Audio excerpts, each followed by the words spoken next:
Halo, assalamualaikum. Jumpa dengan Kobe Tani. Pada kesempatan siang hari ini, Kobe Tani ingin membuat video dan akan menceritakan serta akan berbagi tentang pengalaman Kobe Tani dalam budidaya cabai yang kemarin, yaitu dalam keadaan cuaca yang sangat ekstrim. Dan alhamdulillah ini sudah 3 hari. Ini panas banget, Sobat Tani. 3 hari panas banget. Jadi insya Allah cabai Kobe Tani ini tertolong. Yang kemarin ada gejala layu fusarium dengan pemberian, ini saya berbaginya satu, pemberian kapur dolomit yang ada di pangkal-pangkalnya. Alhamdulillah semuanya keadaan cabai seperti ini, Sobat Tani. Nah, seperti ini ada 1-2 yang kena, tapi ternyata sembuh, Sobat. Bukan berarti sembuh yang sudah kena itu sembuh, bukan, tapi yang belum kena tidak tertular lagi. Nah, cabenya keadaannya seperti ini, Sobat Tani. Mohon maaf nanti kalau silau, karena ini pada saat yaitu panas sekali saya bikin video ini. Jadi alhamdulillah cabenya sudah merah merona. Dan kemarin 1 poin yaitu yang saya bagikan sembuh dari yaitu layu fusarium yang tidak merembet, dalam artian kata yang sudah kena tetap kena, yang belum kena alhamdulillah ya bisa selamat seperti ini. Ini karena ya sudah saya ngomong selamat itu ini karena tertolong panas seperti ini. Nah, insya Allah nanti akan semakin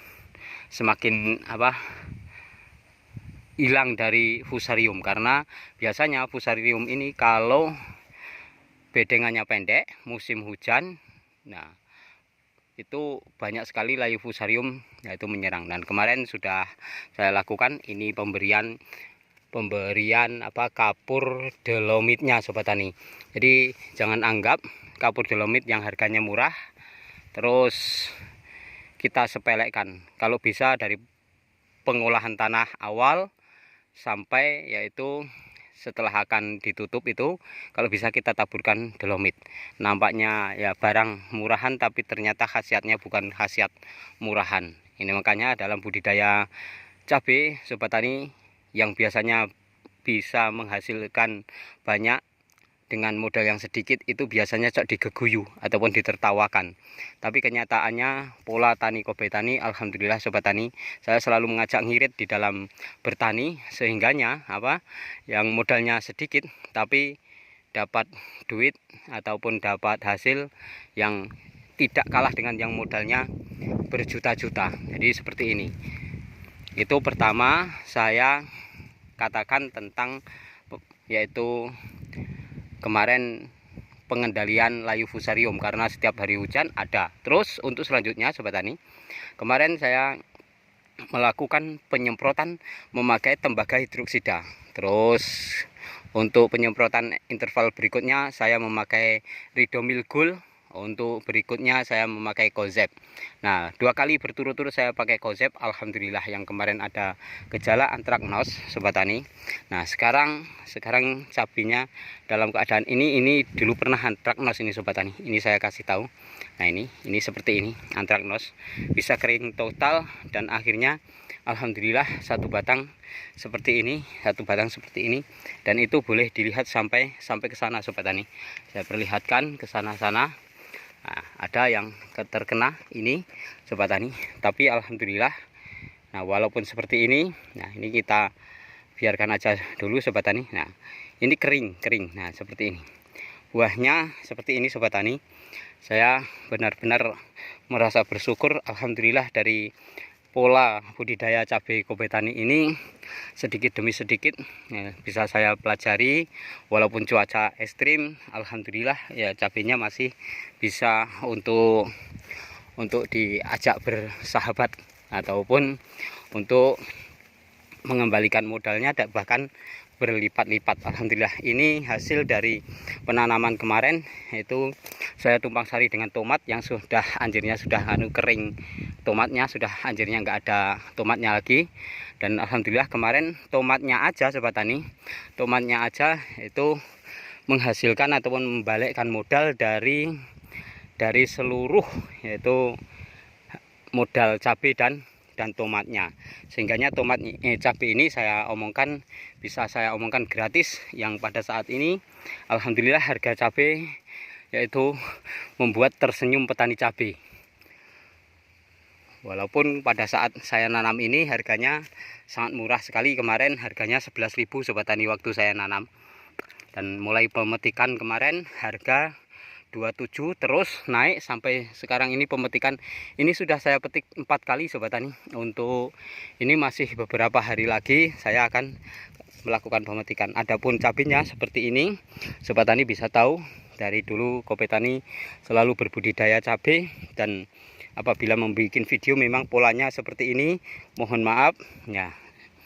Jadi sudah saya perlihatkan Sobat Tani hasil dari cara Kopi Tani bertani dalam mencampur pestisida, itu menghasilkan buah cabai seperti ini. Walaupun mungkin dalam mencampur pestisida itu banyak yang pro dan kontra, karena tidak percaya ini kok bisa dicampur dengan ini. Tapi saya tidak istilahnya ya tidak kecil hati, walaupun banyak yang mengatakan kurang pas, kurang benar, tapi saya lihat hasilnya. Karena saya mencampur itu dengan tujuan untuk mencari hasil, dan akhirnya hasilnya seperti ini Sobat Tani.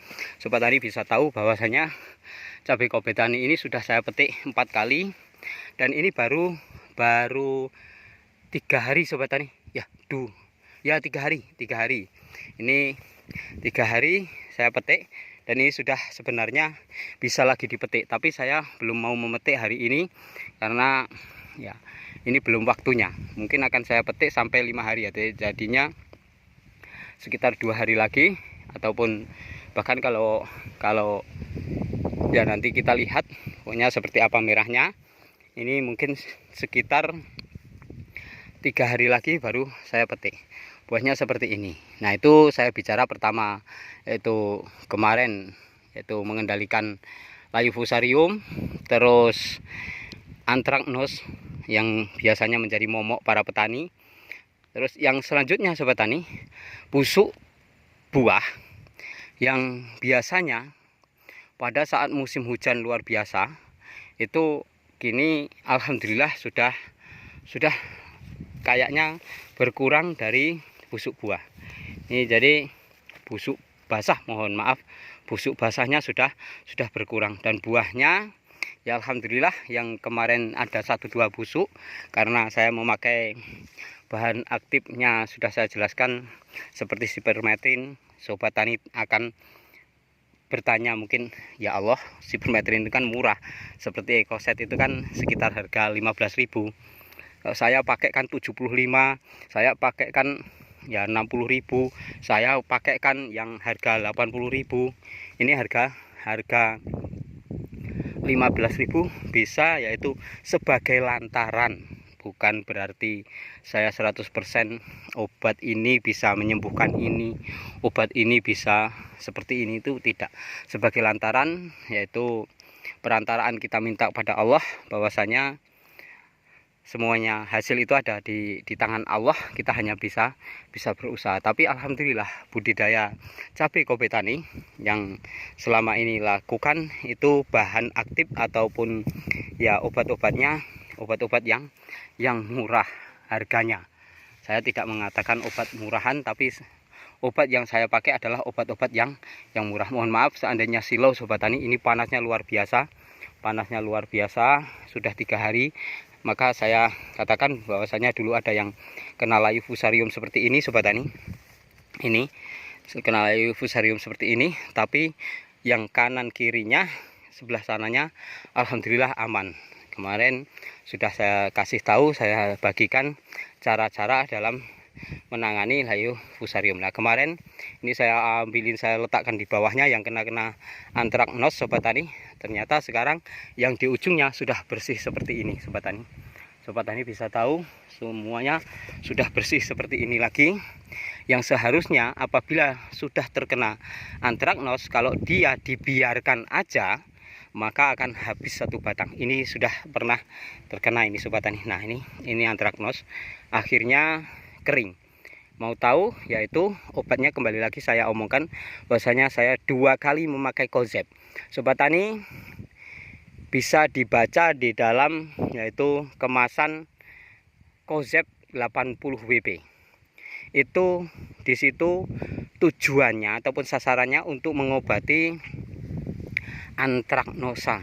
Jadi kalau yang lainnya bisa Phyctophthora, ya, walaupun harganya lebih 2 kali lipat harganya itu, tapi sasarannya kadang untuk Phyctophthora, tapi kita pakai untuk antraknosa. Itu sebenarnya kurang, karena semua yang sudah tertera itu mungkin, ini saya nggak menyaksikan cara membuatnya, itu sudah yaitu melalui tes laboratorium, sehingganya Sobat Tani, sehingganya saya yang tidak mempunyai alat, saya percaya aja. Jadi kalau konsep 80 WP itu konsentrasi tujuan ataupun fokusnya dia untuk mengendalikan yaitu antraknosa. Dan alhamdulillah cabai Kobe Tani ini penilaian saya sembuh dari antraknosa, walaupun memang ada sekian persen, tapi penilaian saya sembuh dari antraknosa.